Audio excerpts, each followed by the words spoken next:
Hello friends, welcome to Maruti academy channel. હું જયદીપ ગોંડલિયા આપ સૌનું હાર્દિક સ્વાગત કરું છું. તો ફ્રેન્ડ્સ, આપણે સ્ટાન્ડર્ડ 10માં સામાજિક વિજ્ઞાન આપણે શરૂ કરેલું હતું અને એમાં આપણે ઓલરેડી 3 ચેપ્ટર ઓલરેડી પૂરા કરેલા છે. સાચી વાત ને? એ ઓલરેડી 3 ચેપ્ટર તમે સારામાં સારા જોયેલા પણ હશે.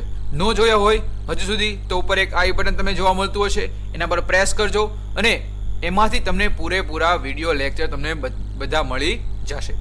તો આજે આપણે શું કરવાનું છે?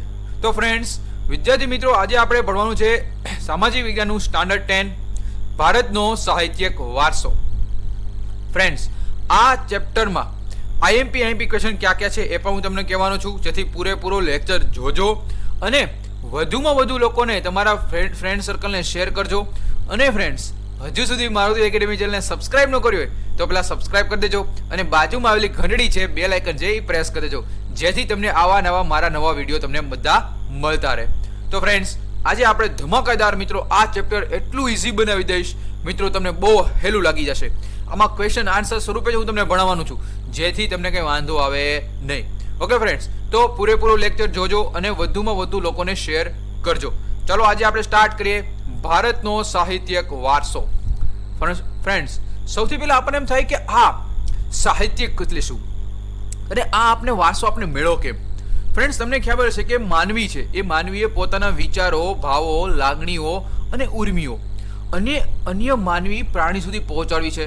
જેમ કે મારે તમારી સાથે વાત કરવી છે અથવા તમારે મારી સાથે વાત કરવી છે, તો આપણે વિચાર આપલે કરી, જેમ કે હું તમને ભણાવું છું, અલગ અલગ લાગણીથી આપણે ભણાવીએ છીએ, બરોબર? તો એનો મતલબ એવો કે મારે આવું તમને ટ્રાન્સફર કરવું છે, મારે તમને સારામાં સારું ભણાવવું છે, તમારે સારામાં શીખવું છે. તો આવું કેટલાક હાવભાવો, જેમ કે હું તમને આમ હાવભાવો કરતો હોય, સંકેતો દર્શાવતો હોય અથવા ચિત્રો દ્વારા હું તમને સમજાવું છું, તો આ બધી વસ્તુ બોલી દ્વારા લિપિનો તો ઉદ્ભવ કરવો પડે કે નહીં? આમ તો થાય નહીં. તમે પેલા નાનું બાળક હોય, એ નાનું બાળકને તમે સમજાવવા માંગતા હોય તો તમે શું કરવું? પહેલાં એને શીખડાવવું પડે, કક્કો શીખડાવવો પડે, એબીસીડી શીખવાડવી પડે, તો એ બાળકને સારામાં સારું શીખી શકે. સાચી વાત ને ફ્રેન્ડ્સ? તો એનો મતલબ સૌથી પહેલાં તમારે કોઈ પણ લિપિ શીખવી પડે. હવે લિપિ શીખી જાય એટલે ભાષાનો ઘડતર થવા લાગે અને સમયાંતરે ધીમે ધીમે એક વ્યક્તિની બીજી વ્યક્તિ સાથે વાતો કરવી, લાગણીઓ શેર કરવી હતી. એટલા માટે મિત્રો શું એવું, ભાષાનો ધીમે ધીમે વિકાસ થવા માંડ્યો. અને આ ભાષાના વિકાસ થવા માટે હવે કેમાં લખવું એટલે કે લિપિ ઉદ્ભવી અને એ લિપિના અંતર્ગત એક સર્જનાત્મકના પ્રયોગથી, ઘણા બધા અલગ અલગ ઋષિ મુનિઓએ પ્રયોગથી એક સાહિત્યનું સર્જન થયું. યસ મિત્રો, સમજાણું સાહિત્યનું સર્જન કેમ થયું છે? તો અહીંયા આપણા જો અલગ અલગ ઋષિ મુનિઓ છે, આવા બધા જે ઋષિ મુનિઓ છે, આપણા કુમાર સંભવ, મીરાબાઈ, આવા અલગ અલગ જે વેદો છે, ઓકે, પુરાણો છે, એના આધારે આપણે આ ચેપ્ટરને આપણે અહીંયા 5 થી 6 પ્રકારે આપણે વર્ગીકૃત કરી શકીએ, એને આપણે તફાવત સ્વરૂપે સમજી શકીએ. તો ફ્રેન્ડ્સ, અહીંયા સૌથી પહેલા આપણે સમજવાનું છે કે પ્રાચીન ભારતીય સાહિત્ય. પ્રાચીન આપણું ભારતીય સાહિત્ય છે, પ્રાચીન છે, પણ પ્રાચીન એ સમયનું કયું હતું. પછી આપણે સમજવાનું છે કે ભાઈ આ સાહિત્ય છે, આપણું ભારતનો સાહિત્યિક વારસો છે. કેવો છે? સાહિત્યિક. આની પહેલા આપણે સમજ્યું સાંસ્કૃતિક વારસો, પણ આમાં આપણે ભણવું છે સાહિત્યિક વારસો. તો સાહિત્યિક વારસો ફ્રેન્ડ્સ એ 2 પ્રકારે આપણે વર્ગીકૃત કરી શકીએ. સૌથી પહેલા છે વૈદિક સાહિત્ય અને પ્રશિષ્ટ સાહિત્ય. શું છે ફ્રેન્ડ્સ? વૈદિક સાહિત્ય અને પ્રશિષ્ટ સાહિત્ય. અને એમાં મિત્રો આપણે સૌથી પહેલા આપણે સમજવાનું છે કે આવા ઘણા બધા સાહિત્ય ધીમે ધીમે સર્જન થવા લાગ્યું અને એ સમયે સૌથી પહેલા પ્રાચીન ભારતીય સાહિત્ય અસ્તિત્વમાં આવ્યું. અને આ પ્રાચીન ભારતીય સાહિત્યમાં મિત્રો એમાં આપણે ભણવાનું છે કે વેદો કેટલા પ્રકારના છે, વેદોના નામ શું છે, એ બધું આપણે આમાં ભણવું છે. પછી આવે બ્રાહ્મણ ગ્રંથો, એ શું છે? પછી મધ્યકાલીન સાહિત્ય, એ શું છે? પછી આપણા ભારત દેશમાં અલગ અલગ વિદ્યાપીઠોથી, બીજો દેશ વિદેશથી આપણા ભારત દેશમાં લોકો ભણવા આવતા. ઓકે, અલગ અલગ બહુ ફેમસ વિદ્યાપીઠોથી, એવી 4 વિદ્યાપીઠો જે એક્ઝામમાં મોસ્ટ આઈએમપી ટૂંકનોંધ સ્વરૂપે પૂછાય છે: નાલંદા વિદ્યાપીઠ, તક્ષશિલા વિદ્યાપીઠ, વારાણસી વિદ્યાપીઠ અને વલ્લભી વિદ્યાપીઠ. તો આ 4 એવી વિદ્યાપીઠ છે કે જે બહુ પ્રાચીન છે અને બહુ ફેમસ હતી. તો ચાલો મિત્રો, સૌથી પહેલા આપણે સમજીએ કે આ જે આ સાહિત્યિક વારસો છે, આ સાહિત્યિક વારસોમાં કેવા ટાઈપના ક્વેશ્ચન સ્વરૂપે આપણે સમજી શકીએ. તો ફ્રેન્ડ્સ, મેં તમને કીધું એ પ્રમાણે કે જે મહર્ષિ પાણિની હતા, કોણ હતા? મહર્ષિ પાણિની. એ મહર્ષિ પાણિની સંસ્કૃત ભાષાના બહુ મહાન ભાષાશાસ્ત્રી થઈ ગયા, વ્યાકરણ શાસ્ત્રી હતા. કોણ? મહર્ષિ પાણિની. અને તેમણે અષ્ટાધ્યાયી નામના ગ્રંથની રચના કરી ઈસવીસન પૂર્વે 4th સદીમાં. અને એને સંસ્કૃત ભાષાને આર્ય ભાષા કઈ કીધી? સંસ્કૃત ભાષાને આર્ય ભાષા કે ઋષિઓની ભાષા કીધી હતી, અને વિદ્વાનોની ભાષા કીધી. તો આમ તમને કહે કે વિદ્વાનોની ભાષા, આર્ય ભાષા અથવા ઋષિઓની ભાષા એટલે કઈ ભાષા? સંસ્કૃત ભાષા. અને કોણે કીધી? તો કોણે કીધી તમને યાદ આવે છે? મહર્ષિ પાણિનીએ કીધી હતી. અને આ સંસ્કૃત ભાષા છે એ મુખ્યત્વે તત્વજ્ઞાન, જ્ઞાન સ્વરૂપે, વિજ્ઞાનની ભાષા અલગ અલગ સ્વરૂપે અસ્તિત્વમાં આવ્યું. હવે તમને એમ થાય કે સાહેબ આમાં આપણે સૌથી પહેલા પ્રાચીન ભારતીય સાહિત્યમાં આપણે સૌથી પહેલા સમજવાનું છે કે ભારતમાં વેદો કેટલા છે અને ક્યાં ક્યાં છે તે આપણે સમજાવવાના છે. તો ફ્રેન્ડ્સ, અહીંથી સૌથી પહેલો ક્વેશ્ચન થાય કે ભારતમાં વેદ કેટલા છે. પણ વેદ એટલે શું થાય ને? તો વેદનો અર્થ શું થાય? વેદનો અર્થ જાણવું, જ્ઞાન. શું થાય મિત્રો? વેદનો અર્થ જ્ઞાન એવો થાય છે. અને આ વેદોના ટોટલ 4 પ્રકાર પડે છે. કેટલા પ્રકાર પડે છે? 4 પ્રકાર પડે છે. એમાં સૌથી પહેલું જો તમે ટીક કરેલું જ છે, ઋગ્વેદ, યજુર્વેદ, સામવેદ અને અથર્વ. ચાલો ફટાફટ મિત્રો કમેન્ટ બોક્સમાં લખો તો કેટલા વેદ છે ભાઈ? 4 વેદ, ઋગ્વેદ, યજુર્વેદ, સામવેદ અને અથર્વવેદ. હવે આપણે એક્ઝામમાં જે પૂછાઈ ગયેલું છે આવું પૂછાય છે મિત્રો, ઋગ્વેદ વિશે માહિતી આપો. તો ઋગ્વેદ એ શું છે મિત્રો? આ ઋગ્વેદ એ ભારતીય સાહિત્યનો પ્રાચીનતમ ભાગ છે. પ્રાચીનતમ સૌથી જૂનામાં જૂનો ગ્રંથ હોય તો એ કયો છે? એ છે ઋગ્વેદ ભાઈ. અને આ ઋગ્વેદમાં કેટલા ભાગમાં વહેંચેલો છે આ ગ્રંથ? આ ગ્રંથ 10 ભાગોમાં વહેંચાયેલો છે. કેટલા ભાગો? 10 ભાગોમાં વહેંચેલો છે. અને તેમાં કેટલા ટોટલ ઋચાઓ એટલે શું? સૂક્ત. શું કહેવાય મિત્રો? સૂક્ત. ઋચાઓ અથવા શ્લોક આપણે જેને કહીએ ને એને ઋચાઓ કહેવાય. એવી કેટલી છે? 1028 ટોટલ એની સૂક્તો આવેલી છે. સમજી ગયું મિત્રો? ઓકે. તેમાં મોટા ભાગની જે ઋચાઓ છે એ કોની છે? દેવોને લગતી છે. કોને ભાઈ? દેવોને. જે આપણા મહાન ઋષિ હોય એને દેવોને લગતી આ બધી ઋચાઓ, સ્તુતિઓ લખી છે. આ સ્તુતિઓ જ્યારે યજ્ઞ પ્રસંગે, લગ્ન પ્રસંગે આપણે કરીએ છીએ એ બધી સ્તુતિઓ આમાં લખવામાં આવી છે. અને તેમાંથી ઉષા એટલે આપણે ઉષાને સંધ્યા, ઉષા એટલે સવાર, સંધ્યા એટલે રાત. તો ઉષાને સંબોધન કરતી સ્તુતિઓ પણ બહુ મનમોહક છે, બહુ સારામાં સારી છે. તો ઋગ્વેદમાં સમજાણું, ઋગ્વેદ એ પ્રાચીન ભારતીય સાહિત્યનો એક સૌથી જૂનામાં જૂનો ગ્રંથ છે જે 10 મંડળનો એમાં વિભાજિત કરેલો છે. તેમાં 1028 સૂક્તો આવેલી છે અને મોટાભાગની સૂક્તો દેવોને લગતી છે. સમજાઈ ગયું? ચલે હવે આપણે સમજીએ યજુર્વેદ વિશે. યજુર્વેદ, યજુ એટલે થાય છે યજ્ઞ. તો એ યજ્ઞનો વેદ એટલે કે યજુર્વેદ. તેમાં આ જે વેદ છે એ વેદમાં ગદ્ય અને પદ્ય સ્વરૂપ બંનેમાં છે. ગદ્ય એટલે પાઠ એટલે કે લખેલું હોય, ઓકે. જ્યારે પદ્ય એટલે કે ઋચાઓ હોય, સ્તુતિઓ હોય, ગાન સ્વરૂપે આપણે કરી શકીએ એને આપણે શું કહેવાય? પદ્ય સ્વરૂપે કહી શકીએ કે નહીં? તો ગદ્ય અને પદ્ય સ્વરૂપમાં કયો ગ્રંથ છે? યજુર્વેદ. આ યજુર્વેદ કે જેમાં યજ્ઞનો વેદ છે એટલે એમાં કોની વાત થતી હોય? યજ્ઞની જ વાત થતી હોય. તો આપણે લગ્ન પ્રસંગે, મરણ પ્રસંગે એ સમયે જ્યારે શ્લોકો ગવાતા હોય છે, બોલાતા હોય છે, યંત્રો કરાતા હોય છે તો એમાં મંત્રો, યજ્ઞની ક્રિયાઓ એ બધી વિવિધ જે પ્રક્રિયા છે એ બધી વસ્તુ આ યજુર્વેદમાં દર્શાવવામાં આવી છે. સમજાઈ ગયું ફ્રેન્ડ્સ? ઓકે. હવે આપણે ત્રીજો ગ્રંથને સમજીએ, એ છે સામવેદ. સામવેદ એટલે કે ઋગ્વેદ છે. એ ઋગ્વેદની ઋચાઓ મારે ગાન કેમ કરવું એની માટેની અહીંયા વિધિ દર્શાવી છે. અને આ ગ્રંથમાં સામવેદમાં શ્લોકો ને કેમ ગાવું એટલે માટે રાગ અને લય સાથે કેમ ગાવાની અહીંયા મેથડ આપી છે. એટલે કે સામવેદ એટલે કે સંગીતનો ગ્રંથ છે એવું કહી શકું.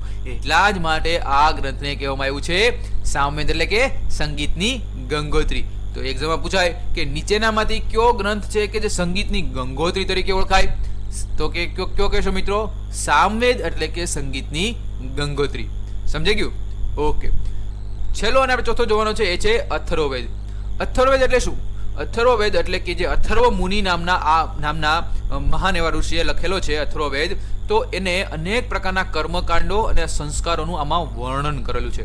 અને સાથે સાથે આજે છે અથર્વવેદ, એ અથર્વવેદમાં જાદુ ટોણાનો કેવી રીતે કરવું, કોઈકને વશમાં કેવી રીતે કરવું, એ બધી વસ્તુ આમાં પણ લખેલું છે.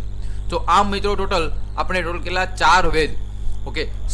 યજુર્વેદ, સામવેદ, પછી આપણે અથર્વવેદ અને અલગ અલગ આપણે જોઈએ અને ઋગ્વેદ. 4 વિશે આપણે જોયેલું, સમજી ગયા.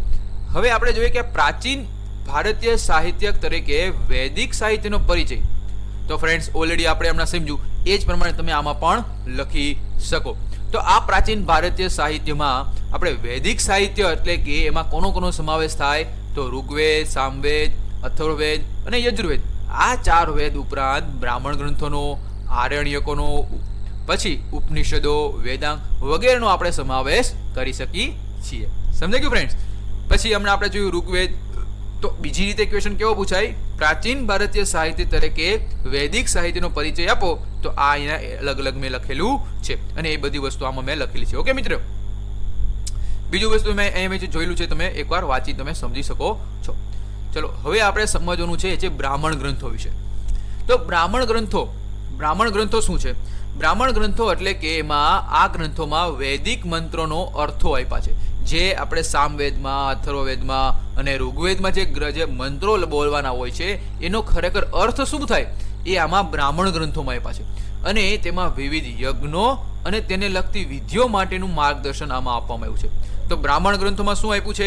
બ્રાહ્મણ ગ્રંથોમાં એટલે કે વેદોના મંત્રોનો જાપ કેમ કરવો, એનો અર્થ સમજવો અને તેના પર આપણે કેવી રીતે બોલવું, તો એ બધી માહિતી આ બ્રાહ્મણ ગ્રંથોમાં આપવામાં આવી છે.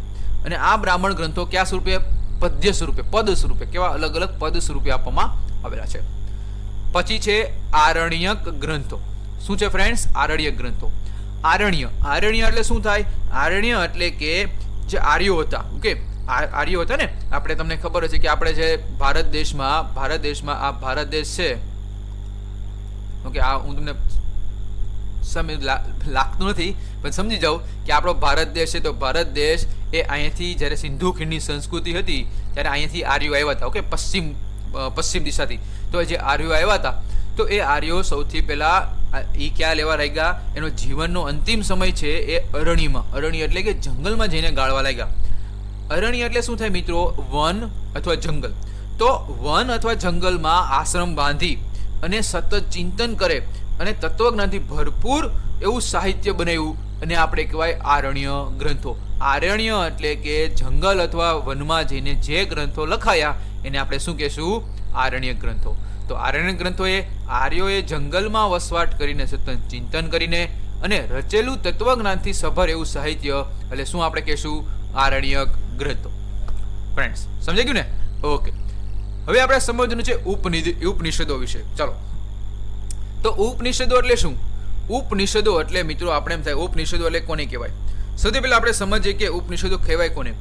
ઉપનિષદો એટલે કે ભારતીય દાર્શનિક સાહિત્ય ગણાય છે કે જેમાં બ્રહ્માંડનો આરંભ કેમ થયો, જીવન, મૃત્યુ, ભૌતિક, આધ્યાત્મિક જગત શું છે, જ્ઞાન શું છે, પ્રકૃતિ, આ બધી વસ્તુના પ્રશ્નોનું એમાં આન્સર આપ્યો છે ઉપનિષદમાં.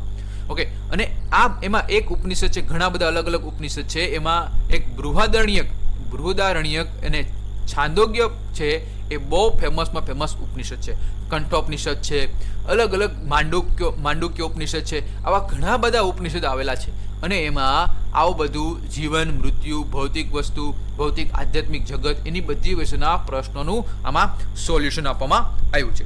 ઓકે ફ્રેન્ડ્સ, ચાલો, તો અહીંયા ઉપનિષદો છે એ સંવાદ સ્વરૂપે છે અને સરળ અને સુંદર ભાષામાં અને વાક્યમાં આપણે રજૂઆત કરેલી છે. તો ઉપનિષદો આપણે સમજાઈ ગયા. તો એનો મતલબ જો તમને અને છેલ્લે કરી લઈએ વેદાંગ. વેદાંગ એટલે કે જે આપણે કર્મકાંડો, જ્યોતિષ, વ્યાકરણ અને ખગોળશાસ્ત્રનો સમાવેશ કેમાં કરશું? વેદાંગમાં આપણે કરશું. તો ફ્રેન્ડ્સ તમને એમ પૂછાય કે તમને એક્ઝામમાં પૂછાય કે પ્રાચીન ભારતીય સાહિત્ય તરીકે વૈદિક સાહિત્યનો પરિચય આપો તો તમે શું લખશો ભાઈ? બોલો. 4 ગ્રંથ વિશે લખવાનું અને 4 ગ્રંથ વિશે લખાઈ જાય પછી તમે શું લખવાનું? બ્રાહ્મણ ગ્રંથો, આરણ્યકો, પછી આપણે ઉપનિષદો અને છેલ્લે આપણે લખવાનું વેદાંગ એટલે શું અને વેદાંગનો શેમાં સમાવેશ થાય છે એટલું લખો એટલે આપણે કમ્પ્લીટલી બધું ક્વેશ્ચનનો આન્સર તમે લખી નાખો. 5 માર્કનો પૂછાઈ શકે. હવે આપણે સમજવાનું છે કે ભારત દેશમાં બહુ વિશ્વ પ્રસિદ્ધ એવા 2 મહાન કાવ્યો એટલે કે રામાયણ અને મહાભારત. તો ચાલો હવે એક્ઝામમાં પૂછાય કે મહાકાવ્યો તરીકે રામાયણ અને મહાભારતની ચર્ચા કરો 3 માર્કમાં, તો આપણે શું લખવાનું અને ક્યાં તમે પોઈન્ટ્સ લખવાના એ પણ તમને લખેલું છે. તમે તમારી બુકમાં તમે લખી શકો છો. તો ચાલો હવે આપણે સમજીએ કે રામાયણ અને મહાભારત. ચાલો, તો ફ્રેન્ડ્સ હવે આપણે સમજીએ, સૌથી પહેલા આપણે સમજવાનું છે રામાયણ અને મહાભારત, આ બંને મહાકાવ્યો વિશે. રામાયણ અને મહાભારત, રામાયણ અને મહાભારત એ બંને કેવા છે? બે મુખ્ય મહાકાવ્યો છે. તો સૌથી પહેલા આપણે સમજવું જોઈએ કે આ બંને મહાકાવ્યો છે એની રચના ક્યારે થઈ હતી. સાચી વાત ને? અને આપણે કયા સ્વરૂપે મળ્યા હતા? તો આ બંને મહાકાવ્યો છે એની રચના તો સેંકડો વર્ષ થઈ ગયા, એના લાખો વર્ષ થઈ ગયા, પણ ઈસવીસનની બીજી સદીમાં આ મહાકાવ્યનું વર્તમાન સ્વરૂપ મળ્યું હતું. અને તમને પણ ખબર છે રામાયણ અને મહાભારત, રામાયણમાં છે એમાં રામ ભગવાન, હનુમાન દાદા, રાવણ, સીતા માતા, એની બધી વિશેનું આમાં આલેખન આપવામાં આવ્યું છે, તમે જોઈ શકો છો. તો મહાકવિ જે વાલ્મીકી રચિત છે એને કોણે? રામાયણ એક મહાન સાહિત્ય કૃતિ છે અને તે મહાભારત કરતા ઘણું નાનું પણ છે. તેમાં અયોધ્યાના રાજા રામચંદ્રના જીવન પ્રસંગોની કથા આપેલી છે. રામાયણમાં શું છે? એમાં અયોધ્યાના રાજા કોણ? રામ ભગવાન, એની જીવન પ્રસંગોની ચર્ચા કરેલી છે અને અનેક પણ દિલચસ્પ ઘટનાઓ પરનું સાહસનું વર્ણન કરેલું છે. એમાં સાથે બીજો ગ્રંથ છે એ છે મહાભારત. તમે પણ આ જોયું હશે, મહાભારતમાં હમણાં ચાલુ જ છે સિરિયલ, તમે જોઈ છે ને, લોકડાઉનમાં આપણે રામાયણ અને મહાભારત દૂરદર્શનમાં આવતું હતું. તો આજે રામાયણ છે, રામાયણની રચના કોને કરી? મહાકવિ વાલ્મીકીજીએ બનાવી. પરંતુ જ્યારે મહાભારત છે એ મહાભારત મહામુનિ વેદવ્યાસ રચિત મહાભારત વિશ્વનો સૌથી મોટો કાવ્ય ગ્રંથ છે. તો યાદ રાખજો, મહાકવિ વાલ્મીકી રચિત તો કોણ? રામાયણ. પરંતુ વ્યાસજીએ કયો છે એ છે રામાયણ, એટલે મહાભારત લખેલું છે. તેમાં મહાભારત છે એમાં લગભગ 1 લાખ જેટલા શ્લોકો આવેલા છે. કેટલા મિત્રો? 1 લાખ જેટલા. અને મહાભારતનો મુદ્દો શું હતો? મહાભારતનો મુદ્દો એમાં કૌરવો અને પાંડવો વચ્ચે જે થયેલું યુદ્ધ છે એની સંપૂર્ણ માહિતી તેમાં આપેલી છે. આ યુદ્ધમાં અનેક નાની મોટી વાર્તાઓ પણ જોડવામાં આવી છે. અને આ ભારતનો જે અમૂલ્ય વારસો છે એને સમાન આપણે એક ગ્રંથ આપેલો છે, એ છે શ્રીમદ ભગવદ ગીતા, પણ મહાભારતનો જ એક ભાગ છે, જે તમારા મમ્મી અથવા પપ્પા અથવા દાદા અથવા દાદી ડેલી વાંચતા હશે. ગીતા જે આપણે કહીએ ને એ આપણે ડેલી વાંચતા હોઈએ છીએ. અને તેમાં જ્ઞાન, કર્મ અને ભક્તિ અને મોક્ષ પ્રાપ્તિ એમ 3 માર્ગોનું વિવેચન એટલે કે એમાં લખેલું છે. આ બંને મહાકાવ્યો સદીઓ સુધી ભારતના કરોડો લોકોના વિચારો અને સાહિત્ય સર્જન પર ગાઢ અસર પહોંચાડી છે. તો ફ્રેન્ડ્સ, આપણે સમજાવ્યું કે મહાભારત અને રામાયણ વિશે તમને પૂછાય તો સૌથી પહેલું શું લખવાનું કે 2 મુખ્ય મહાકાવ્યો છે. રામાયણની શરૂઆત ક્યારે થઈ? મહાભારતની લખવાનું ક્યારે શરૂઆત થઈ? તો ઈસવીસન બીજી સદીની આસપાસ. રામાયણ કોને બનાવ્યું? મહાભારત કોને રચ્યું? એ બધું વસ્તુ તમારામાં લખવાનું છે. હવે આપણે સમજીએ, બીજો ક્વેશ્ચન સ્વરૂપે સમજાવું તો હવે આપણે સમજવાનું છે કે ભાઈ હવે આ જે સાહિત્યક વારસો છે એમાં સાહિત્યક વારસામાં એક અલગ વૈદિક સાહિત્ય અને ઉત્તર વૈદિક સાહિત્ય જેવું પૂરું થયું, અને પછી આવે છે પ્રાચીન સમયમાં એક બૌદ્ધ સાહિત્ય. શું આવે છે મિત્રો? એક બૌદ્ધ સાહિત્યનો એનો આપણે પરિચય કરવાનો છે. તો ફ્રેન્ડ્સ, ચાલો હવે આપણે એના વિશે સમજીએ કે બૌદ્ધ સાહિત્ય શું છે.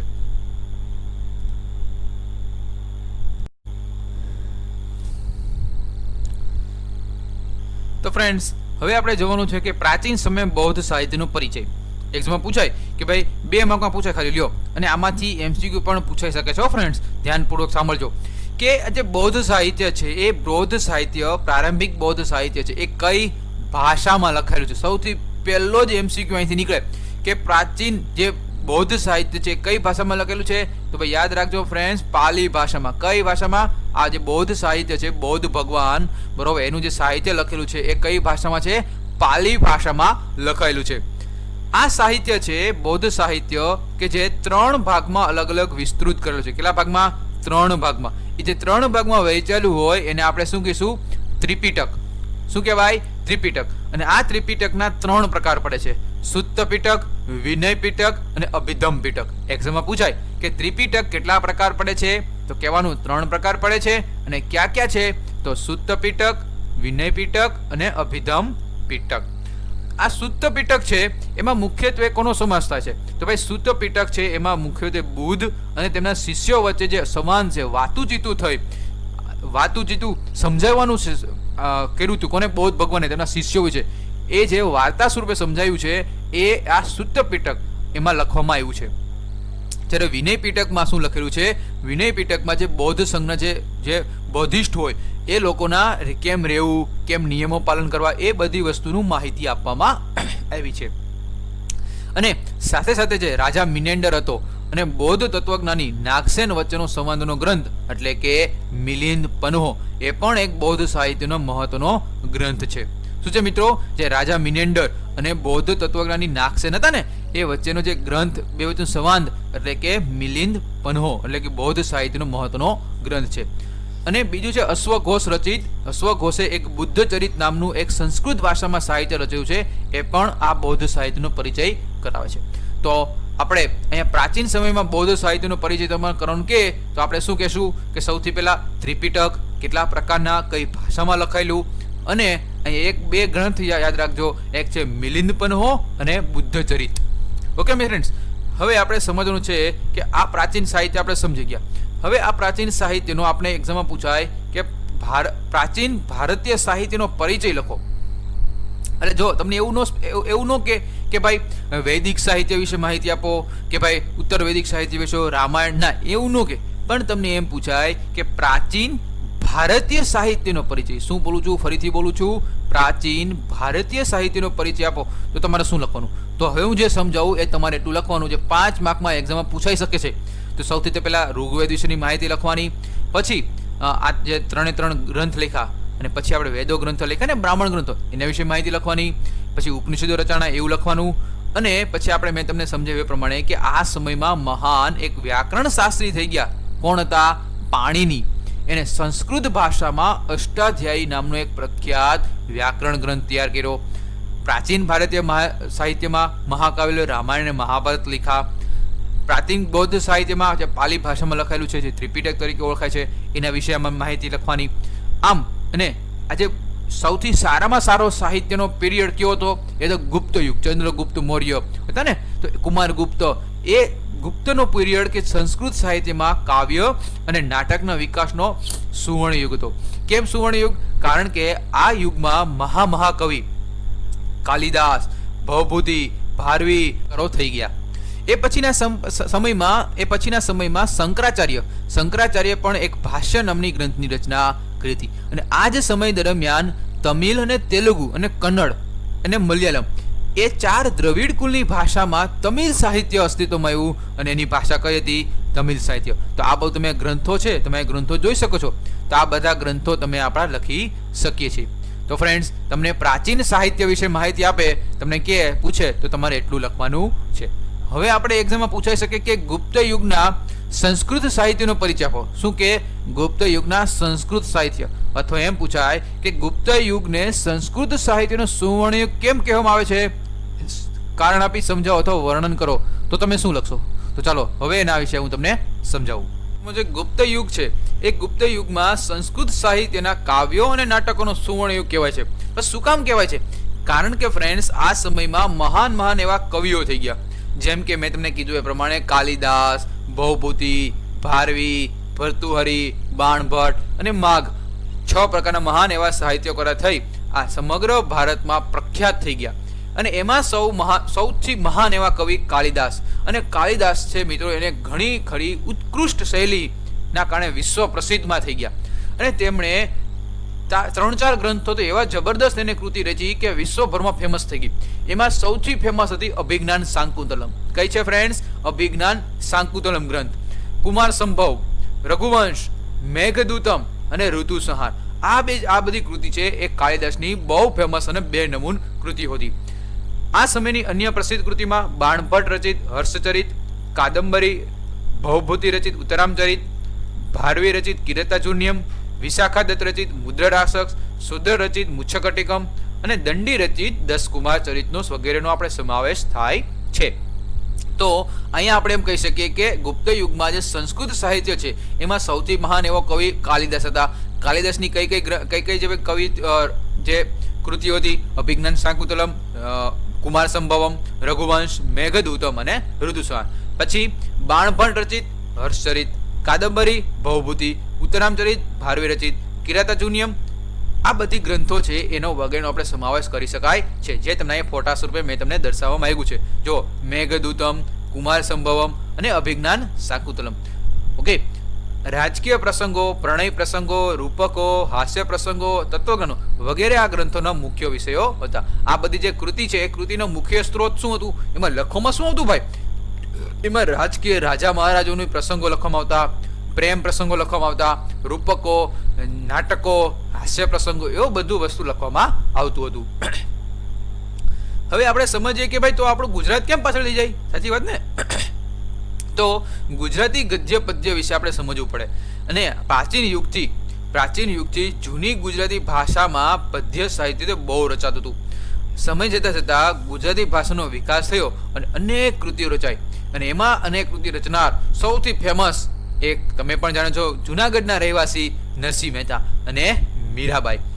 નરસિંહ મહેતાના ભક્તિ સાહિત્યથી ગુજરાતી સાહિત્યમાં પદ્ય સાહિત્યનો પ્રારંભ થયો. એક્ઝામમાં પૂછાય કે ગુજરાતી ભાષામાં પદ્ય સાહિત્યનો પ્રારંભ ક્યાંથી થયો? તો તમે આન્સરમાં શું લખશો? નરસિંહ મહેતા. મીરાબાઈના પદો, ઓખાના છપ્પા, પ્રેમાનંદના આખ્યાનો અને પ્રીતમના પદો અને દયારામની ગરબીઓ વગેરે છે એ મધ્યયુગનું પદ્ય સાહિત્ય તરીકે ઓળખતો હતું. અર્વાચીન યુગમાં હાલમાં જે ફેમસ છે ઉમાશંકર જોશી, નન્હાલાલ સુંદરમ વગેરે પણ પદ્ય સાહિત્ય લખેલું છે. અને અર્વાચીન સમયમાં અલગ અલગ જે ઘણા એવા સાહિત્યકાર થઈ ગયા કે જેના નામ છે નર્મદ, નવલરામ પંડ્યા, કિશોરલાલ મશરૂવાળા, મહિપતરામ રૂપરામ નીલકંઠ, ગોવર્ધરામ ત્રિપાઠી, પન્નાલાલ પટેલ. આ બધા છે એને ગદ્ય સાહિત્યને સમૃદ્ધ બનાવ્યું. તો એક્ઝામમાં પૂછાય એક માર્કમાં કે ગદ્ય સાહિત્યને કોને સમૃદ્ધ બનાવ્યું? તો આ જે વસ્તુ છે તમે તમારી બુકમાં લખી શકો. અને પદ્ય સ્વરૂપે કોને લખાયું? તો એ તમે આ સ્વરૂપે 2-3 નામ તમે લખી શકો છો. ઓકે ફ્રેન્ડ્સ, ચલો હવે આપણે સમજીએ કે પ્રાચીન યુગના તમિલ સાહિત્યનો પરિચય.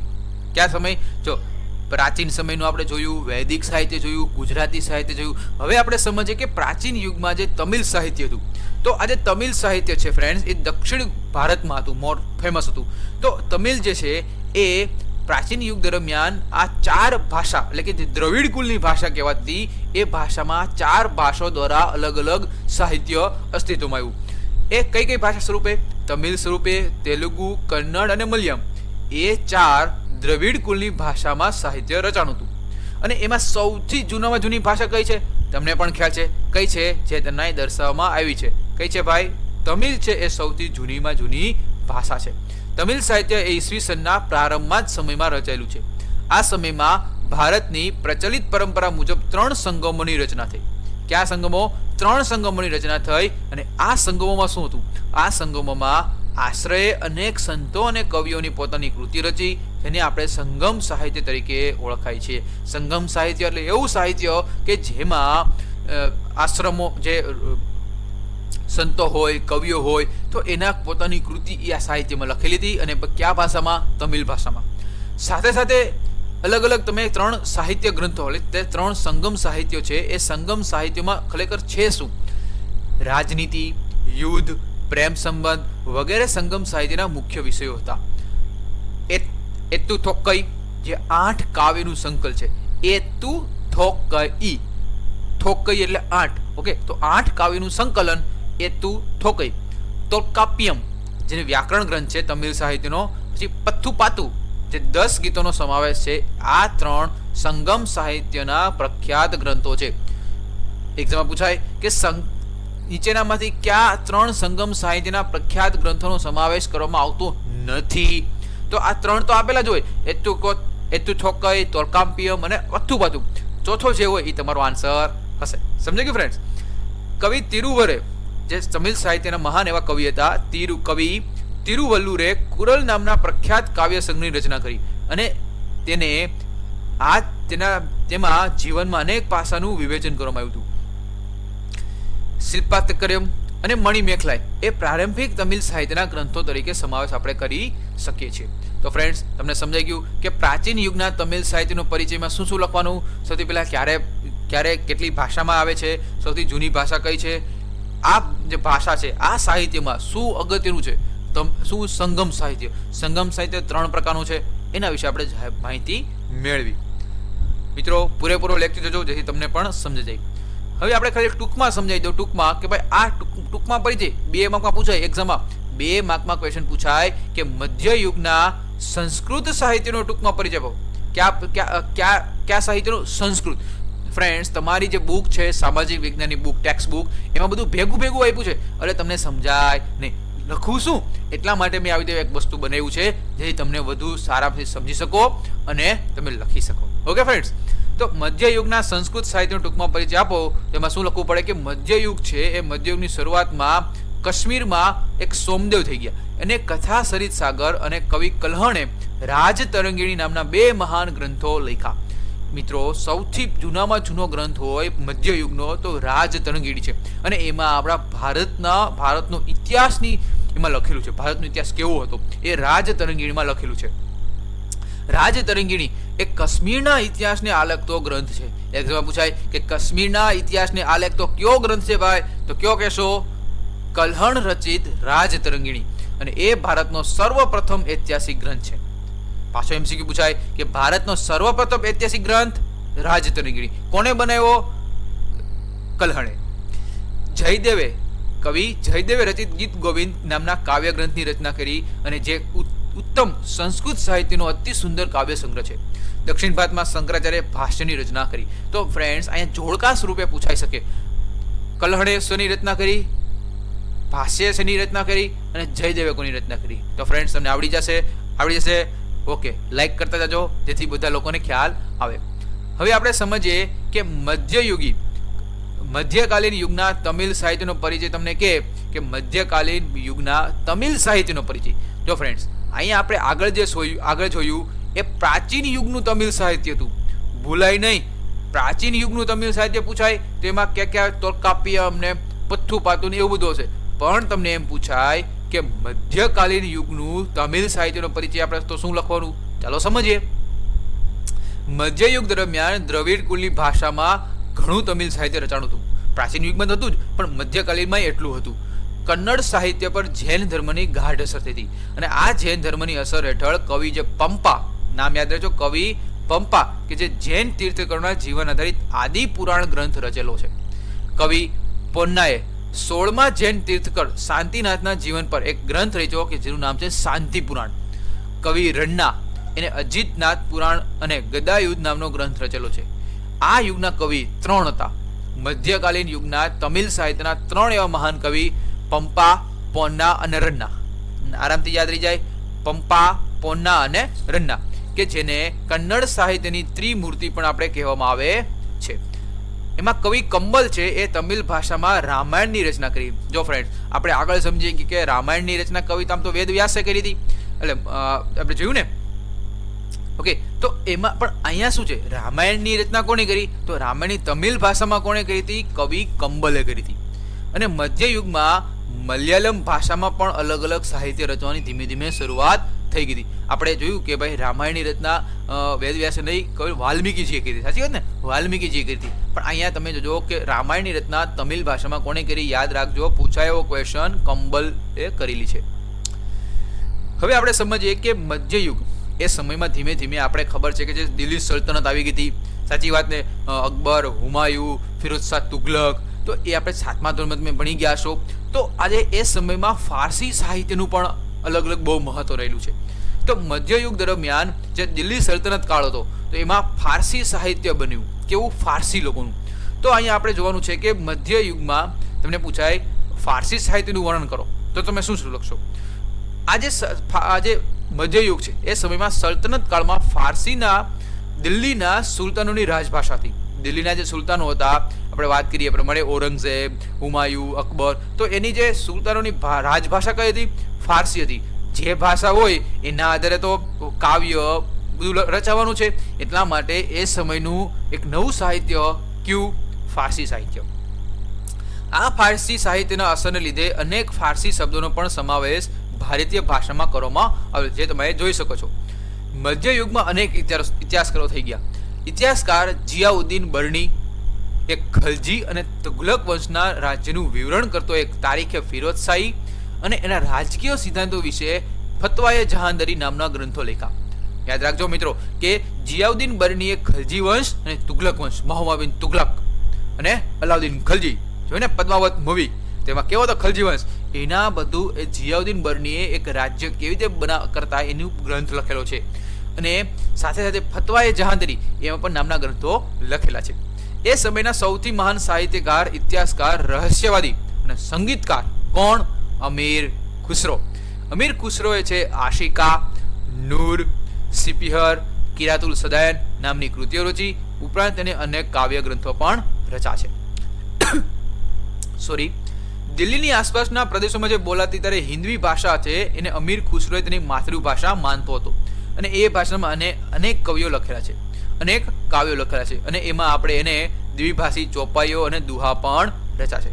તો હવે આપણે સમજવું જોઈએ કે અમીર ખુસરો છે કોણ અને અમીર ખુસરો એ કઈ કઈ રચના કરી. તો ચાલો હવે સમજીએ. સ્પેસિફિકલી તમને પૂછાય કે અમીર ખુસરો, જો અહીંયા અમીર ખુસરોજી, અમીર ખુસરોજી. તો અમીર ખુસરો સ્પેશિયલ તમને પૂછાય કે અમીર ખુસરોનો પરિચય આપો. 3 માર્ક. ભાઈ કેટલા? 3 માર્કમાં પૂછાય. તો અમીર ખુસરો છે એ દિલ્હી સલ્તનત કાળના સૌથી મહાન સાહિત્યકાર હતા. સૌથી મહાન સાહિત્યકાર. તે એક કવિ, ઇતિહાસકાર, સંગીતકાર અને રહસ્યવાદી સંત હતા. અમીર ખુસરો સુપ્રસિદ્ધ હઝરત નિઝામુદ્દીન ઓલિયાનો શિષ્ય હતો. યાદ રાખજો, અમીર ખુસરો એ કોના શિષ્ય હતા? નિઝામુદ્દીન ઓલિયાના શિષ્ય હતા. તે ફારસી અને સંસ્કૃત ભાષાના વિદ્વાન કવિ હતા. તેને આશિકા, નૂર, સિપિહર અને કિરાતુલ સદાયન નામની જાણીતી કૃતિઓ લખેલી છે. ઉપરાંત અનેક કાવ્ય ગ્રંથો પણ લખેલા છે. એટલા જ માટે અમીર ખુસરોએ ભારતીય હોવાનો એને ગર્વ હતો અને તેથી તે ભારતને પૃથ્વી પરનું સ્વર્ગ માનતો હતો. પૃથ્વી પરનું સ્વર્ગ કોણ માનતો હતો? અમીર ખુસરો. તેણે પોતાના પુસ્તકમાં ભારતનું વાતાવરણ અને તેની સુંદરતા અને ઇમારતો અને જ્ઞાન વિજ્ઞાનના વખાણ કર્યા છે. તે દ્રઢપણે માનતો હતો કે હિન્દુ ધર્મનું સારત્વ અનેક દ્રષ્ટિએ ઇસ્લામ સાથે પણ મળતું આવે છે, એવું અમીર ખુસરોજી કહેતા હતા. તે દિલ્હીની આજુબાજુના વિસ્તારમાં જે બોલાતી હિન્દી ભાષા છે એ પોતાની માતૃભાષા લખતો હતો અને તેને હિન્દી અને ફારસીનું મિશ્રણ કરી અનેક ચોપાઈઓ અને દોહા રચ્યા છે. તો ફ્રેન્ડ્સ, અહીંયા સમજાણું કે અમીર ખુસરોનો પરિચય તમે 3 માં પૂછાય, 3 માર્કમાં આ 4.6 પોઈન્ટ લખો, તમારા 3 માર્ક રોકડા થઈ જાય. ઓકે ફ્રેન્ડ્સ, રોકડા થઈ જાય, પૂરા આવી જાય. તો તમે લખી નાખશો, મને વિશ્વાસ છે. ચલો હવે આપણે સમજીએ એ છે મધ્યયુગના પ્રાદેશિક ભાષા. આપણે તો સમજ્યું કે ભાઈ, આપણે ઓલરેડી સમજ્યું કે ભાઈ જે વૈદિક સાહિત્ય હતું, જે પ્રાચીન સાહિત્ય હતું, તો એ બધું વસ્તુ સમજ્યું. પણ જે અલગ અલગ વિસ્તારો દીઠ એક સાહિત્ય ઉભરી આવ્યું હતું અને એ કેવું હતું, ચાલો હવે એના વિશે આપણે સમજીએ. મધ્યયુગ દરમિયાન બંગાળ, ગુજરાત અને અન્ય રાજ્યોમાં પણ અલગ અલગ ભાષા બોલાતી અને અલગ અલગ એના સ્વરૂપે એક સાહિત્ય આવ્યું. કબીર છે, મહાન એવા કબીર જેવા ભક્તિ માર્ગના અનેક સંતો કે જે લોક ભાષામાં તેને ઉપદેશ આપ્યો હતો, એને સંધુકડીમાં લખાયેલ કબીરના દોહા એ લોક સાહિત્યનું અંગ બની ગયું છે. જે આપણે કબીરના દોહા તરીકે ઓળખીને એ પણ એના સ્વરૂપે. આ સમયમાં ભોજપુરી અને અવધી એટલે કે હિન્દી ભાષાની મુખ્ય બોલી હતી. અવધી ભાષામાં મલિક મુહમ્મદ જાયસીએ પદ્માવત નામનું મહાન કાવ્ય અને મહાન તુલસીદાસે રામચરિત માનસ નામનો ગ્રંથ, સુપ્રસિદ્ધ ગ્રંથ લખ્યો છે, જે હાલમાં પણ આપણા મોરારી બાપુ ગાય છે. બંગાળના સુલતાનોનું પ્રોત્સાહન મળવાથી બંગાળીમાં કૃતિવાસે રામાયણ, જો યાદ રાખજો, બંગાળીમાં રામાયણ કોને લખી? કૃતિવાસે. કવિ ચંડીદાસે સેંકડો ગીતો રચ્યા છે અને બંગાળમાં ચૈતન્ય મહાપ્રભુ એને પણ ભક્તિ ગીતો લખવાની ધીમે ધીમે પરંપરા શરૂ કરી હતી.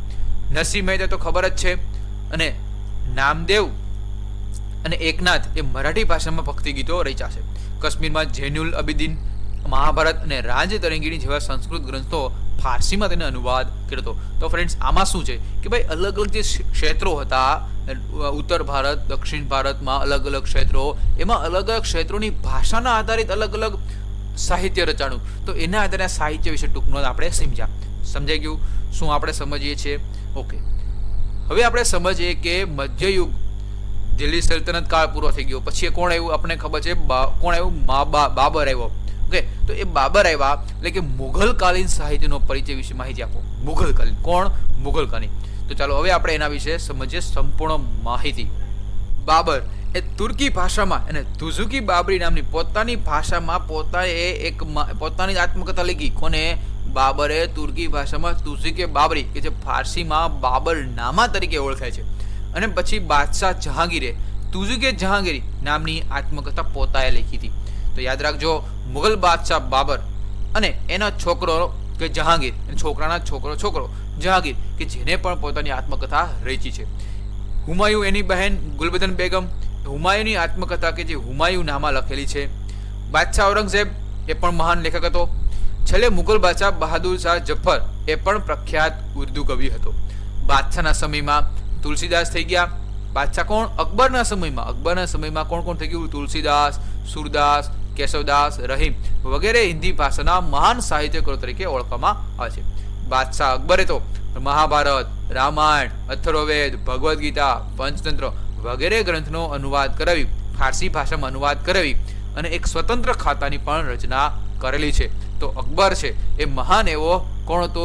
એ રાજા હતો કે જે હિન્દુ મુસ્લિમ એકમે માનતો હતો નહીં, બંનેને સર્વ સન્માન એ ધર્મ માનતો હતો. એ સમયમાં અબુલ ફઝલ કે જે ફારસી ભાષામાં આઈન અકબરી નામનો ઐતિહાસિક ગ્રંથ લખ્યો અને તેને અકબરની આત્મકથા અકબરનામા લખી. તો ફ્રેન્ડ્સ યાદ રાખજો, અકબર તો અંગૂઠા છાપ હતો. અકબરને કે લખતા વાંચતા આવડતું નહોતું, વાંચતા આવડતું પણ લખી શકતો હતો નહીં. એટલા માટે અકબરની આત્મકથા છે કોને લખી છે? અબુલ ફઝલે, ફારસી ભાષામાં, અને કોઈ અકબરનામા. અબુલ ફઝલ છે એનો નાનો ભાઈ ફૈઝી એ ફારસી ભાષાનું મહાન કવિ અને એને પણ સંસ્કૃત ગ્રંથોમાં અનેક લખેલા છે. તો હુમાયુમાં જો લખ્યું છે ગુલબદન લખ્યું દેખાય છે મિત્રો ભાઈ, ગુલબદન બેગમ હુમાયુનામા. અહીંયા અલગ અલગ અકબરનામા વિશે લખ્યું છે. આપણે તો વાંચતા આવડતું નથી, તો અહીંયા તમે જોઈ શકો છો અલગ અલગ ના ગ્રંથો વિશે મિત્રો. ઓકે, મેં તમને દેખાડવાનો મેં પ્રયત્ન કર્યો છે. હવે આપણે સમજીએ કે ભારતમાં ઉર્દુ ભાષાના પણ વિકાસ થયો છે. હા, ઉર્દુ ભાષાનો પણ વિકાસ થયો છે. આપણે ખબર છે કે ભાઈ ભારતમાં ઉર્દુ ભાષાનો જન્મ તો મધ્યયુગમાં થયો, કારણ કે જ્યારે મુઘલો આવ્યા ત્યારે ઉર્દુ ભાષા આવી. સમય જતાં આ નવી ભાષામાં અલગ અલગ સાહિત્ય આવ્યું. આ ઉર્દુ ભાષામાં વલી, મિરદર્દ, મીર તકી મીર, નઝીર અકબરાબાદી, અસદુલ્લા ખાન, ગાલિબ વગેરે મહાન એવા કવિઓ થઈ ગયા. અને આ જે 18મી સદીમાં ઉર્દુ ગદ્ય વિકસ્યું છે એમાં સંસ્કૃતના મોટા ભાગના ઐતિહાસિક ગ્રંથોનું ઉર્દુમાં રૂપાંતર થવા લાગ્યું. અને જેમાં મોહમ્મદ હુસૈન આઝાદ રચિત દરબારે અકબરી એ બહુ અગત્યનો મહત્વનો ગ્રંથ કહેવામાં આવે છે. તો ફ્રેન્ડ્સ આમાંથી તો જે મેં તમને ટીક કર્યું એટલું પૂછાઈ શકે, બીજું કંઈ પૂછાઈ શકે નહીં. આમ આપણે સમજીએ કે મધ્યકાલીન સાહિત્યની, જો હવે ઓવરઓલ કહું છું, કેમ આપણે હમણાં પ્રાચીન સાહિત્યમાં ઓવરઓલ સમજી હતું ને, એવી જ રીતે તમને પૂછે ઓવરઓલ એટલે કે મધ્યકાલીન સાહિત્યની ચર્ચા કરો તો 5 માર્કમાં પૂછાય અથવા 4 માર્કમાં પૂછાય. મધ્યકાલીન સાહિત્યની ચર્ચા કરો તો સૌથી પહેલા આપણને ખબર છે કે મધ્યકાલીન સાહિત્ય એ આરંભમાં તો ઉત્તર ભારતમાં સંસ્કૃત ભાષામાં રચાયું હતું અને આ યુગમાં અપભ્રંશ ભાષામાંથી આધુનિક ભારતીય ભાષાનો વિકાસ થયો હતો. મધ્યયુગ દરમિયાન દ્રવિડ કુળની ભાષામાં પણ ઘણું તમિલ સાહિત્ય રચાણું છે અને ધીમે ધીમે તેલુગુ ભાષામાં રામાયણ, મહાભારતનું ધીમે ધીમે લખાણ થવા લાગ્યું. મધ્યયુગમાં મલયાલમ ભાષામાં પણ સાહિત્ય રચાવાનું શરૂ થવા લાગ્યું અને દિલ્હી સલ્તનત કાળ દરમિયાન હિન્દી ભાષાના 2 સ્વરૂપો, એક તો વ્રજ અને બીજું ખડી બોલી, એમાં પણ અનેક ભક્તિ ગીતો રચાવાના શરૂ થયા. રાજસ્થાની ભાષામાં આલ્હા, ઉદલ અને બિસલદેવ રાસો નામની પ્રખ્યાત વીરગાથાઓ પણ રચાણી છે. મુલ્લા દાઉદ રચિત ચંદ્રાયન એ અવધ ભાષાનો સૌથી જૂનો ગ્રંથ છે. તો યાદ રાખજો ફ્રેન્ડ્સ, આ આઈએમપી છે ભાઈ, કે અવધ ભાષાનો સૌથી જૂનામાં જૂનો ગ્રંથ, અવધ ભાષાનો સૌથી જૂનામાં જૂનો ગ્રંથ કયો મનાય છે? મુલ્લા દાઉદ રચિત. મુલ્લા દાઉદ રચિત કોણે? ચંદ્રાયન. સલ્તનત કાળમાં ફારસી દિલ્હીના સુલતાનોની રાજભાષા હતી અને એના આધારે અસરરૂપે ફારસી અનેક ગ્રંથો રચ્યા છે. પછી અલગ અલગ આપણે સમજ્યા, આપણે આગળ જોયું ને પદ્માવત નામનું મહાન કાવ્ય, સંત તુલસીદાસે રામચરિત માનસ, ફરીથી રિપીટ થાય છે, કેવા ટાઈપના ક્વેશ્ચન પૂછાય એ મેં તમને સમજાવેલું છે. ઓકે ફ્રેન્ડ્સ, તો અહીંયા પાછું આપણે જૈનુલ અબ્દાદીના આશરે મહાભારત, રાજતરંગીણી આપણે સમજ્યા અને વિજયનગરના મહાન એવા સમ્રાટ કૃષ્ણદેવરાય આ મુક્ત માલ્યદા નામનો ગ્રંથ પણ રચેલો છે. મુગલ બાદશાહે બાબરે તુઝુકી બાબરી, બાદશાહે જહાંગીરે તુઝુકી જહાંગીરી નામની આત્મકથા લખેલી છે. અબુલ ફઝલે અકબરની આત્મકથા અકબરનામા લખેલી છે. આવી રીતે છેલ્લો જે મુગલ બાદશાહ છે કોણ? બહાદુર શાહ જફર, એને પણ ઉર્દુ ભાષાના મહાન એવા કવિ હતો. પછી મધ્યયુગ દરમિયાન ઉર્દુ ભાષાનો જન્મ થાય છે, એમાં પણ અલગ અલગ આપણે હમણાં જઈએ અકબરાબાદી, અસદુલ્લા ખાન, ગાલિબ વગેરે અલગ અલગ ઉર્દુ ભાષાના મહાન એવા કવિ થઈ ગયા. તો આમ આપણે આવા ઉર્દુ જે મહાન એવા જે સાહિત્ય થઈ ગયું, આ સાહિત્ય કે જેને આપણે કહી શકીએ કે મધ્યકાલીન સાહિત્ય, એ આપણે સમજ્યા. મધ્યકાલીન સાહિત્યની ચર્ચા કરો પૂછે તો તમને એટલું બધું તમારે સ્વરૂપે લખવું પડે તો તમને પૂરેપૂરા માર્ક આપી શકે. હવે આપણે સમજવાનું છે કે ભારત દેશમાં અલગ અલગ પ્રકારની જે 4 અલગ અલગ વિદ્યાપીઠ થઈ ગઈ, એ વિદ્યાપીઠ વિશે આપણે સંપૂર્ણ માહિતી મેળવવાની છે. એ પણ 3 કે 4 માર્કમાં એક્ઝામમાં પૂછાતું હોય છે. તો ચાલો હવે એના વિશે આપણે સમજીએ. આ 4 વિદ્યાપીઠ કઈ હતી, ક્યારે બંધાણી? ચાલો. વિદ્યાપીઠ, સૌથી પહેલી વિદ્યાપીઠ જે છે ભારતમાં બહુ સુપ્રસિદ્ધ વિદ્યાપીઠ કહેવાય, નાલંદા વિદ્યાપીઠ ક્યાં આવી છે? બિહાર રાજ્યના પટના જિલ્લાના બડગાંવ ગામમાં આવેલી છે. તે બૌદ્ધ ધર્મનું કેન્દ્ર હતું. બૌદ્ધ ધર્મનું કેન્દ્ર હતું જે 5મી સદીમાં કુમારગુપ્ત રાજાએ બનાવેલી હતી. મહાવીર સ્વામીએ અહીં 14 ચાતુર્માસ પણ કર્યા હતા. તેથી જૈન ધર્મનું પણ આ તીર્થ સ્થાન બની ગયેલું છે. ઈસુની 5મી થી 7મી સદી દરમિયાન નાલંદા વિદ્યાપીઠ શિક્ષણ ધામ તરીકે બહુ ખૂબ પ્રસિદ્ધ થયેલું હતું. દેશ પરથી અનેક વિદ્યાર્થી મિત્રો અહીં આવતા, અભ્યાસ અને સંશોધન કરવા માટે આવતા. આ વિદ્યાપીઠમાં હજારો હસ્તલિખિત ગ્રંથોનો પણ અમૂલ્ય ભંડાર રહેલો છે. અહીં વિશ્વના શ્રેષ્ઠતમ ગણા એવા ગ્રંથાલયો આવેલા હતા અને આ ગ્રંથાલયનો વિસ્તાર ધર્મગજના નામથી ઓળખાતો હતો. 7મી સદીમાં એક ચીની યાત્રી કે જેનું નામ છે યુઆન સ્વાંગ આ વિદ્યાપીઠમાં આવી બૌદ્ધ ધર્મના શાસનનો અભ્યાસ કર્યો અને એને 657 જેટલા હસ્તલિખિત ગ્રંથો લઈ ગયો. ક્યાં? ચીન લઈ ગયો. નાલંદા વિદ્યાપીઠમાં 7 મોટા ખંડો હતા. આશરે એમાં 300 વ્યાખ્યા ખંડો હતા. મિત્રો વિચાર તો કરો, આ આખી નાલંદા વિદ્યાપીઠ કે જેમાં ટોટલ 300 તો વ્યાખ્યાન ખંડો હતા અને વિદ્યાર્થીને રહેવા માટે અલગ અલગ મઠો પણ હતા.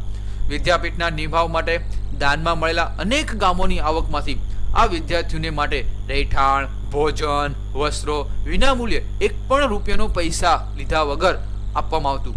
લગભગ 700 વર્ષ સુધી દેશ પ્રદેશમાં જ્ઞાનની અખંડ જ્યોત ફેલાવનાર નાલંદા વિદ્યાપીઠ આજે પણ થોડા એવા અવશેષ રહેલા છે. અત્યારે એકય અવશેષ રહેલા છે નહીં. અત્યારે તમે જાઓ પટનામાં, આવા બડગામજીમાં, ક્યાંય આવી મળતી પણ નથી. હાવ તૂટી ગઈ, હાવ એવા અવશેષ રહ્યા નથી નાલંદા વિદ્યાપીઠમાં. તો આવી આ વિશ્વ પ્રસિદ્ધ વિદ્યાપીઠ કે જે છે નાલંદા વિદ્યાપીઠ ક્યાં આવેલી છે, એમાં શું શું થાય છે, એ બધું વિશે માહિતી આપો એટલે નાલંદા વિદ્યાપીઠનું તમે માહિતી તમે આપી દીધું એવું કહેવાય. હવે આપણે જોયું છે બીજી વિદ્યાપીઠ કે જેનું નામ છે તક્ષશિલા વિદ્યાપીઠ. તક્ષશિલા વિદ્યાપીઠ તક્ષશિલા વિદ્યાપીઠ હાલના પાકિસ્તાનમાં આવેલા રાવલપિંડીના પશ્ચિમે આવે છે. જોઈ શકો છો અહીંયા. હા, હવે આ જે છે, આ જે વિદ્યાપીઠ છે એમાં તક્ષશિલા પ્રાચીન ગાંધાર પ્રદેશની રાજધાનીનું શહેર હતું પહેલા, અત્યારની. તે 7મી સદીમાં ભારતના મહત્વના વિદ્યા કેન્દ્ર તરીકે ઓળખાતું. એક દંતકથા અનુસાર એવું કહેવામાં આવે છે કે રઘુવંશી ભગવાન રામના ભાઈ ભરતના પુત્ર તક્ષના નામ પરથી આ સ્થળનું નામ તક્ષશિલા નામ પડ્યા હોવાનું પણ મનાય છે. તક્ષશિલા વિદ્યાપીઠમાં વેદો, શસ્ત્રક્રિયા, ગજ્જવિદ્યા, ધનુર્વિદ્યા, વ્યાકરણ ગ્રંથ, તત્વજ્ઞાન, યુદ્ધ વિદ્યા, ખગોળશાસ્ત્ર, જ્યોતિષશાસ્ત્ર એમ ટોટલ 64 વિદ્યાનું શિક્ષણ આપવામાં આવતું. ભાઈ, તક્ષશિલા એક એવી વિદ્યાપીઠ હતી કે જેમાં 64 વિદ્યાનું જ્ઞાન આપવામાં આવતું અને વારાણસી, રાજગૃહ, મિથિલા, ઉજ્જૈન દૂર દૂરના શહેરોમાંથી આ વિદ્યાપીઠમાં અભ્યાસ કરવા આવતા. ભગવાન બુદ્ધના શિષ્ય જીવકે પણ આ વિદ્યાપીઠમાં આયુર્વેદનું શિક્ષણ લીધેલું હતું. અર્થશાસ્ત્રના રચિતા કૌટિલ્ય, મૌર્ય વંશનું સ્થાપક ચંદ્રગુપ્ત મૌર્ય, કૌશલના રાજા પ્રસેનજીતે અને વ્યાકરણ શાસ્ત્રી પાણિનીએ પણ આ વિદ્યાપીઠમાં શિક્ષણ લીધું છે. એટલા માટે આ વિદ્યાપીઠ બહુ ફેમસ હતી. તક્ષશિલા વિદ્યાપીઠમાં વિદ્યાર્થીને તેની પસંદગી તેના રસના વિશેના શિક્ષણમાં આપવામાં આવતું અને 5મી સદીના શરૂઆતમાં ચીની પ્રવાસી ફાહિયાન કે જે આ વિદ્યાપીઠની પણ મુલાકાત લીધેલી હતી અને લખેલી છે. એટલા માટે આપણે ભણીએ છીએ અને આ મહાન એવો વારસો આપણને મળ્યો છે મિત્રો. પછી આપણે સમજીએ એ છે ભારતની પ્રસિદ્ધ વિદ્યાધામ કે જેને કહેવાય વારાણસી, એટલે કે કાશીનો પરિચય. કાશી વિદ્યાપીઠ, વારાણસી વિદ્યાપીઠ, પ્રખ્યાત યાત્રાધામ વારાણસી કે જે ઈસવીસન પૂર્વે 7મા સદીમાં ભારતનું પ્રસિદ્ધ વિદ્યાધામ હતું. ઉપનિષદ કાળમાં તે આર્ય સંસ્કૃતિ અને હિન્દુ ધર્મનું એક કેન્દ્ર હતું. આ સમયમાં અહીંના રાજુ અજાતશત્રુ કે જે તત્વજ્ઞાની અને વિદ્યાપ્રેમી હતા અને એને બંધાવેલી હતી. મહર્ષિ વેદવ્યાસનો આશ્રમ વારાણસી હોવાનું વ્યાસ સંહિતામાં ઉલ્લેખ છે. ભગવાન બુદ્ધે વારાણસીમાં જ બૌદ્ધ ધર્મનો પ્રચાર કરેલો હતો અને મહાન એવા તત્વજ્ઞાની આદિ શંકરાચાર્ય અને વેદાંતના નૂતન સિદ્ધાંતની સ્વીકૃતિ માટે અહીં આવ્યા હતા અને વૈષ્ણવ સંપ્રદાય વારાણસીમાં જ ધીમે ધીમે ચૈતન્ય મહાપ્રભુ અને પુષ્ટિ માર્ગના વલ્લભાચાર્યજી છે એને અહીંથી શરૂઆત કરી હતી. સમ્રાટ મહાન એવા અશોક વારાણસીથી સારનાથ મઠ પણ આવેલો છે, જે તમે જોઈ શકો છો. હવે આપણે લાસ્ટ એન્ડ ફાઇનલ ટોપિક ભણીએ આ ચેપ્ટરનો, કે જે છે વલ્લભી વિદ્યાપીઠ. તો ફ્રેન્ડ્સ, અહીંયા સુધી આપણે જોયું 4 વિદ્યાપીઠ સમજ્યા. નાલંદા આપણે જોયું, વારાણસી જોઈ, અને હવે આપણે આ જોવાની છે લાસ્ટ એન્ડ ચોથી, એ છે વલ્લભી વિદ્યાપીઠ. વલ્લભી વિદ્યાપીઠ કે જે આપણા ગુજરાતમાં સુપ્રસિદ્ધ શિક્ષણ કેન્દ્ર હતું. ભાવનગર પાસેનું વલ્લભીપુર એ સમયના મૈત્રક વંશના તત્કાલીન શાસકોની એક રાજધાનીનું નગર હતું અને આંતરરાષ્ટ્રીય બંદર પણ હતું. વલ્લભીપુરને પ્રસિદ્ધ વિદ્યાધામ બનાવવાનો શ્રેય મૈત્રક રાજાઓ અને શ્રીમંત નાગરિકોને જાય છે. આ વલ્લભીના મૈત્રક રાજાઓ વિદ્યાપીઠના મોટા આશ્રયદાતા હતા, એટલે ખૂબ દાન આપતા હતા, અને તેઓ બૌદ્ધ ધર્મી નહોતા, પરંતુ સનાતની ધર્મ હતા, છતાં તે વિદ્યાપીઠે દાન આપતા હતા. વલ્લભી વિદ્યાપીઠમાં હજારો બૌદ્ધ સાધુ આવતા અને બ્રાહ્મણ વિદ્યાર્થીઓ દેશ વિદેશમાંથી આવતા અને અહીં ઉચ્ચ અભ્યાસ માટે આવતા હતા. એ સમયે વલ્લભી વિદ્યાપીઠ બૌદ્ધ ધર્મનું હિનયાન પંથનું કેન્દ્ર હતું. આપણને ખબર છે કે બૌદ્ધ ધર્મમાં અલગ અલગ ફાટા પડી ગયા હતા, મહાયાન પંથ અને હિનયાન પંથ. એમાં હિનયાન પંથનું આ મહત્વનું કેન્દ્ર હતું, અને અહીં બૌદ્ધ ધર્મ ઉપરાંત બીજા ધર્મનું પણ શિક્ષણ આપવામાં આવતું. એવું નહીં કે બૌદ્ધ ધર્મ, બધા ધર્મોનું શિક્ષણ આપવામાં આવતું હતું. 7મી સદીની આસપાસ બૌદ્ધ વિદ્વાનો સ્થિરમતી અને ગુણમતી આ વિદ્યાપીઠમાં પ્રસિદ્ધ આચાર્યો છે. એટલું પૂછાય કે સ્થિરમતી અને ગુણમતી કોણ છે? તો કોણ છે? એ પ્રસિદ્ધ આચાર્યો છે કે જે વલ્લભી વિદ્યાપીઠના હતા. અહીંના પ્રખ્યાત વિદ્વાનોમાં વિદ્વાનો હતા, એના નામ વિદ્યાપીઠના દરવાજા ઉપર હાલમાં તમને જોવા મળે છે. આ વિદ્યાપીઠમાં અભ્યાસ પૂરો કરનાર વિદ્વાનોની રાજ્યના ઊંચા હોદ્દા પર નિમણૂક થતી. જે લોકો અહીંયા વિદ્યાપીઠમાં ભણીને જાય એને એક ઊંચી પોસ્ટ આપવામાં આવતી. ચીની પ્રવાસી જે ઇત્સિંગ, એને તે એવું લખ્યું છે કે વલ્લભી વિદ્યાપીઠ પૂર્વ ભારતની સુપ્રસિદ્ધ શિક્ષણ સંસ્થા નાલંદા સાથે સ્પર્ધા કરતી હતી. એકબીજા, કેમ અત્યારે આપણે યુનિવર્સિટી કે ભાઈ એકવાર એક ગુજરાત યુનિવર્સિટી, એક બાજુ GTU, એક બાજુ સૌરાષ્ટ્ર યુનિવર્સિટી, તો આ અલગ અલગ યુનિવર્સિટી છે. તમારું ગુજરાત, આપણું બોર્ડ છે ને, કેમ ગુજરાત બોર્ડ, મહારાષ્ટ્ર બોર્ડ કેમ સ્પર્ધા યોજે છે, એવી જ રીતે એ સમયમાં નાલંદા વિદ્યાપીઠ, પછી આ વલ્લભી વિદ્યાપીઠ એકબીજાના જે વિદ્યાપીઠના છોકરાઓ કોમ્પિટિશનમાં આવતા હતા. અને નાલંદા જેટલી જ આ ફેમસ હતી. આરબોના જે આક્રમણ થયું, જ્યારે આરબો લોકો આવ્યા અને આરબોના આરબોએ આક્રમણ કર્યું, અને એ સમયે મૈત્રક વંશનો અંત પામ્યો, અને સાથે સાથે વલ્લભીનો પણ અંત થયો. અને આમ વલ્લભીના તમે અવશેષો જોઈ શકો છો. એ વલ્લભીના અવશેષો તમે અહીંયા છેલ્લે આપણે જોવા મળ્યા ફ્રેન્ડ્સ. તો ફ્રેન્ડ્સ, આમ આપણે તમને સમજાવું કે ભાઈ આમ આ જે ચેપ્ટર છે, એ ચેપ્ટરમાં જે ભારતનો સાહિત્યક વારસો તરીકે આપણે આ ચેપ્ટર સમજ્યું, તો આ ભારતના સાહિત્યક વારસામાં આપણે ખરેખર કેટલું શું વિસ્તુ ભણ્યા મિત્રો. આમ જોઈએ તો આપણે પ્રાચીન ભારતીય સાહિત્ય, બ્રાહ્મણ ગ્રંથો, મધ્યકાલીન સાહિત્ય, પ્રાચીન વિદ્યાપીઠો કે જે નાલંદા, તક્ષશિલા, વલ્લભી અને વારાણસી, આ 4 વિદ્યાપીઠો વિશે સમજ્યું. તો ફ્રેન્ડ્સ, આ ચેપ્ટર અહીંયા આપણે પૂરું કરીએ છીએ. નો કંઈ ખબર પડી હોય તો કમેન્ટ બોક્સમાં મને લખજો, અને હજી આપણે 5મું ચેપ્ટર પણ હું તમને કરાવવાનો છું. તો વિદ્યાર્થી મિત્રો, વધુમાં વધુ લોકોને શેર કરજો, જેથી બધા લોકોને ખબર પડે અને વધુ લોકોને સમજાઈ શકે. ઓકે ફ્રેન્ડ્સ, તમારી બુકમાં આવી રીતે તમે ભણો તો તમારી બુકમાં જ્યારે પેપર આવે ત્યાં સુધી બધું તમે સમજી જાઓ. આજે ક્વેશ્ચન વાઇઝ તમારી ક્વેશ્ચન બુકમાં લખી પણ શકો છો, અને તમે સમજી શકો છો. ઓકે ફ્રેન્ડ્સ, વિડીયો ગમ્યો હોય, દિલથી ગમ્યો હોય તો વિડીયોને લાઇક કરજો, બધું શેર કરજો, અને મારુતિ એકેડમી ચેનલને સબસ્ક્રાઇબ કરજો. ત્યાં સુધી bye bye, take care, C you soon.